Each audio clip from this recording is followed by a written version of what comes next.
Today we're going to be making my eggplant pizzas, and to do so you need these things. A large eggplant, about 2.5 to 3 cups of panko.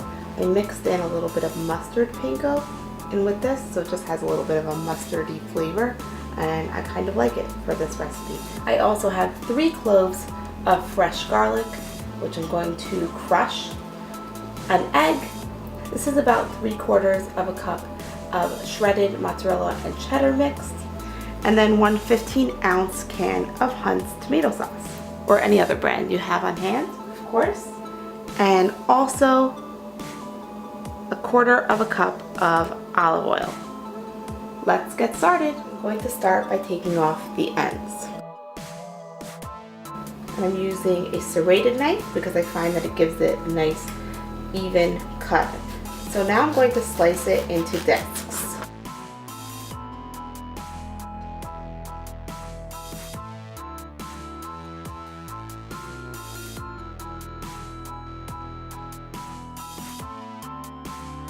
Now, just noticing my eggplants this time are not as good, but I am going to continue this recipe, and I'm just going to make small circles, and I'm going to make mini eggplant pizzas instead of my typical ones, which I actually usually use the entire disc and I leave the skin on. You could actually do that in general, by the way. If you're making this recipe and you have a good eggplant, just leave it as a larger disc. I have a checked egg. I've got my bowl with my egg and my bowl with my panko laid out. And this is going to be a little breading station. So I'm going to take my eggplant round and I'm going to dip it into the egg and then into the panko like you would do anytime you're breading anything. And I actually like to take the crumbs and toss them over the top, then flip and do the same. And you can also double bread, so go back into the egg for a second time and then back into the panko. And if you like things extra crispy, this is how you get it really extra crispy. And when I'm done, I'm laying them in this little dish.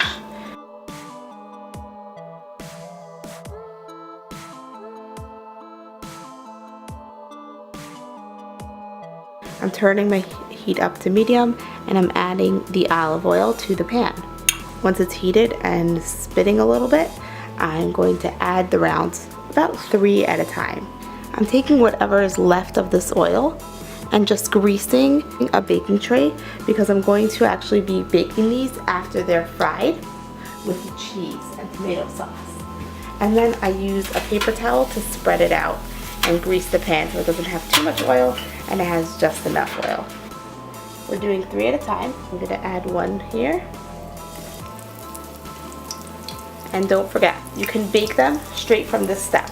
So if you want to just put them onto the baking tray and bake them right now, that's fine as well. They won't be as crispy as they are when they're fried. There's just something that frying does that's different than anything else. Yep, that was definitely ready. That's exactly how you want it to look. And I am keeping it on a medium flame the entire time. You can remove them to a paper towel lined plate now, or just move them onto your baking tray. This is looking pretty good. I'm just going to take a quick peek on the other side, and that looks pretty good. So I'm going to remove it.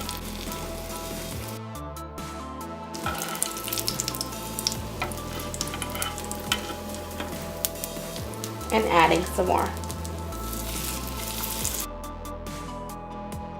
I'm taking the ends off my garlic and I'm putting them into my handy garlic press and pressing them into this container right here. Fresh garlic is the best kind of garlic. Now it's time to add my cheese and my tomato sauce. First, I'm going to begin by putting a little bit of garlic on each one. Once your garlic is on and spread how you like it, you can start adding the tomato sauce. And I actually like to top each one with a little bit of Parmesan cheese first. Just sprinkle the top of each one with some Parmesan cheese first. I'm trying to find non-dairy options at the moment. So if you two are doing that, then you can just skip this, or you can use vegan options. They do have some vegan non-dairy Parmesan cheeses at this point, and I'm just looking for the best kosher option. So if anybody has recommendations, please feel free to leave them for me. My next step is going to be to spoon tomato sauce over each one. And I did overestimate on the tomato sauce since I was officially going to be using the larger eggplants. So if you're using the larger eggplants, you're going to need this amount of tomato sauce. But if you're using these little small circles, just mini eggplant pizzas, then you'll probably only need about a half a cup of tomato sauce. And you can also make your tomato sauce by yourself, which I have done before, and it's come out even better than the canned kind. But try making tomato sauce on your own and you will see how much better it is than any other kind of tomato sauce. I'm spreading about a heaping teaspoonful on each top. That one I kind of missed, but it's fine. If it goes over the sides, it's actually yummy like that. And then I just spread it with the back of the spoon like that. Once you're done spreading each one with tomato sauce, you're going to add your shredded cheese. And once again, the same applies for the cheese. I did overestimate because I thought I was going to be doing the larger ones, but because I'm doing the smaller ones, I'm just going to do this. I'm actually putting that over the top. Now, if you were to choose the baking option that I mentioned earlier, then once you're done putting the breading onto your eggplants, you're going to actually bake them on 350 in the oven for about 20 to 25 minutes until they're nice and crisp, like how they look here after being fried. Then you're going to take them out and put the tomato sauce and the cheese and put them back in the oven just like I'm doing now.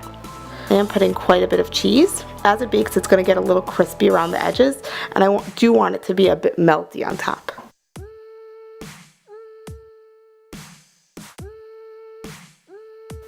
And generally, when I'm baking things in the oven, I tend to put them in the center of the middle rack because I feel like they get the best bake that way.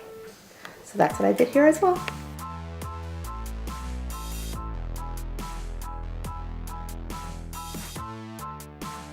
I like to let them cool now for about 15 minutes before trying to lift them or move them from the pan. They came up nice and easily because the pan was well greased. This is just all about presentation at this point, but you obviously don't have to create stacks. You can just lay them out flat.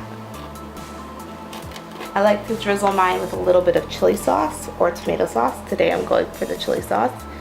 And then I'll just do that like onto the plate as well a little bit. And I sprinkle a whole lot of Parmesan cheese over the plate.